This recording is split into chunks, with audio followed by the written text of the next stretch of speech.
नमस्कार विद्यार्थी मित्रांनो, एक्झाम क्रॅकर करंट अफेअर्स या यूट्यूब चॅनलवरती तुम्हा सर्वांचं स्वागत आहे।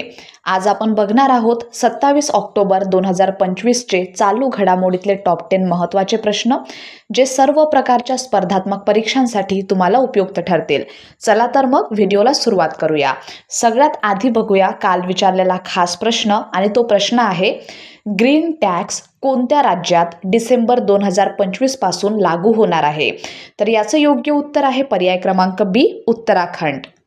उत्तराखंड राज्याने डिसेंबर 2025 पासून राज्यात प्रवेश करणाऱ्या सर्व वाहनांवर ग्रीन टॅक्स लागू करण्याची तयारी केली आहे। ही पायरी राज्याच्या पर्यावरण संवर्धन आणि प्रदूषण नियंत्रण उपायांचा भाग आहे।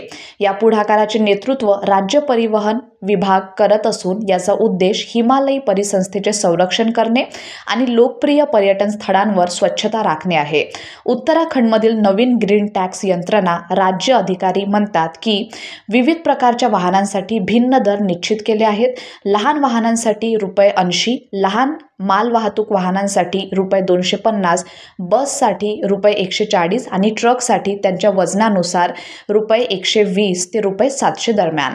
हा गोळा करण्याचा संपूर्ण प्रक्रिया स्वयंचलित असेल, ज्यासाठी राज्य सीमेवरील 37 प्रवेशद्वारांवर ANPR म्हणजेच ऑटोमॅटिक नंबर प्लेन रिकॉग्निशन कॅमेरे बसवले जातील। हे कॅमेरे वाहनांची नोंदणी क्रमांक टिपतील आणि परिवहन विभागाने नेमलेल्या विक्रेत्याकडे डेटा पाठवतील। आता बघूया आपले आजचे टॉप 10 महत्त्वाचे प्रश्न, आणि आजचा आपला पहिला प्रश्न आहे एक्सरसाइज ओशन स्काय 2025 हा सराव कोणत्या देशात आयोजित करण्यात आला आहे? याचं योग्य उत्तर आहे पर्याय क्रमांक सी, स्पेन येथे। भारतीय हवाई दल एक्सरसाइज ओशन स्काय 2025 या बहुराष्ट्रीय हवाई सरावामध्ये सहभागी झाले आहे, जो स्पॅनिश हवाई दलाच्या वतीने स्पेनमधील गॅन्डो एअर बेस येथे आयोजित करण्यात आला आहे।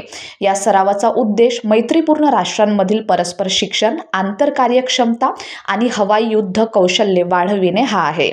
या सरावात Spain, Germany, Greece, Portugal, Bharat आणि अमेरिकेसह एकूण 50हून अधिक विमाने सहभागी झाली आहेत। यात भारतीय Su-30 MKI लढाऊ विमाने देखील समाविष्ट आहेत। प्रश्न दुसरा, बॅडमिंटन आशिया चॅम्पियनशिप 2025 मध्ये अंडर-15 गटाच्या अंतिम सामन्यात शायना मणिमुथूने कोणत्या देशाच्या खेळाडूवर विजय मिळवला आहे? तर याचं योग्य उत्तर आहे पर्याय सी, जपान। चीनमधील चेंगडू येथे झालेल्या बॅडमिंटन आशिया अंडर-17 आणि अंडर-15 चॅम्पियनशिप 2025 मध्ये भारताने मुलींच्या एकेरी गटात 2 सुवर्णपदके जिंकून ऐतिहासिक कामगिरी केली। अंडर-15 अंतिम सामन्यात शायना मणिमुथू हिने जपानच्या चिहारू टोमिता हिला पराभूत करून विजेतेपद पटकावले, तर अंडर-17 अंतिम सामन्यात दीक्षा सुधाकर हिने आपल्या सहकारी भारतीय खेळाडू लक्षा राजेश हिला हरवून विजय मिळवला। दीक्षा ही ज्युनियर आशियाई अजिंक्यपद स्पर्धेत अंडर-17 एकेरी विजेतेपद मिळवणारी पहिली भारतीय खेळाडू ठरली आहे।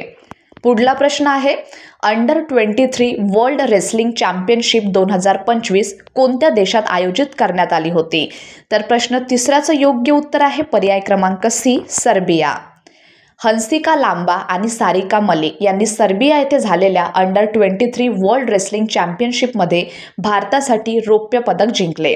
53 किलो वजनी गटाच्या अंतिम सामन्यात हंसिकाला जपानच्या हरुना मोरिकावाकडून 0-4 अशा फरकाने पराभव पत्करावा लागला, तर 55 किलो वजनी गटाच्या अंतिम सामन्यात सारिका मलिकला रुका नातामीकडून 1-2 अशा फरकाने पराभव स्वीकारावा लागला। भारतीय महिलांनी या स्पर्धेत एकूण 7 पदके जिंकत प्रभावी कामगिरी केली, ज्यामध्ये 5 कांस्य पदकांचा समावेश आहे। चौथा प्रश्न आहे प्रोफेसर जयंत विष्णू नारळीकर यांना कोणता पुरस्कार मरणोत्तर प्रदान केला जाणार आहे? तर या प्रश्नाचं योग्य उत्तर आहे पर्याय क्रमांक सी, विज्ञान रत्न पुरस्कार। विज्ञान, तंत्रज्ञान आणि नवोपक्रम या क्षेत्रातील उत्कृष्ट कार्याची दखल घेण्यासाठी राष्ट्रीय विज्ञान पुरस्कार 2025 जाहीर करण्यात आले आहेत। प्रोफेसर जयंत विष्णू नारळीकर यांना त्यांच्या उल्लेखनीय वैज्ञानिक योगदानाबद्दल विज्ञान रत्न पुरस्कार मरणोत्तर प्रदान करण्यात येणार आहे। याशिवाय 8 शास्त्रज्ञांची निवड विज्ञान श्री पुरस्कारासाठी करण्यात आली आहे। तसेच विज्ञान युवा शांती स्वरूप भटनागर या श्रेणी अंतर्गत 14 तरुण शास्त्रज्ञांची निवड करण्यात आली आहे।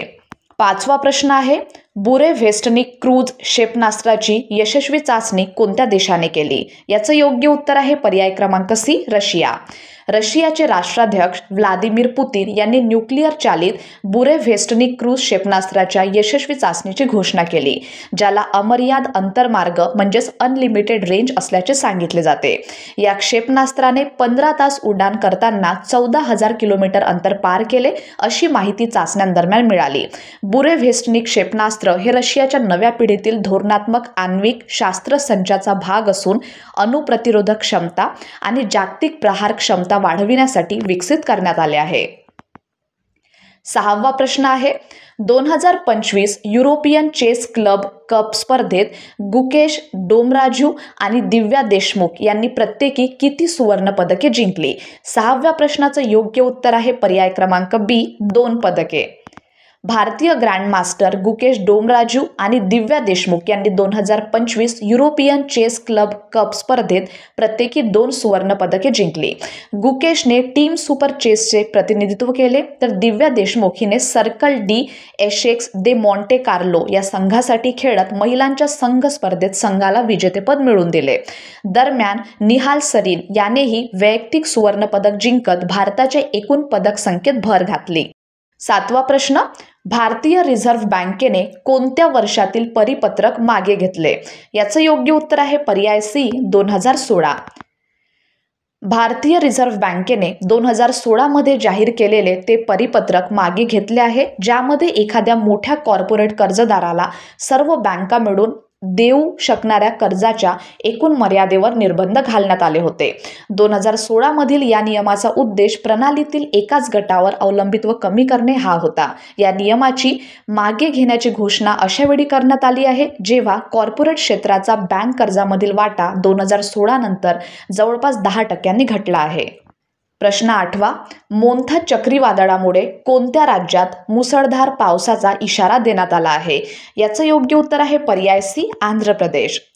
बंगालच्या आग्नेय उपसागरावर निर्माण झालेल्या मोन्था चक्रीवादळामुळे आंध्र प्रदेश राज्यात मुसळधार ते अतिमुसळधार पाऊस आणि जोरदार वारे येण्याची शक्यता व्यक्त करण्यात आली आहे.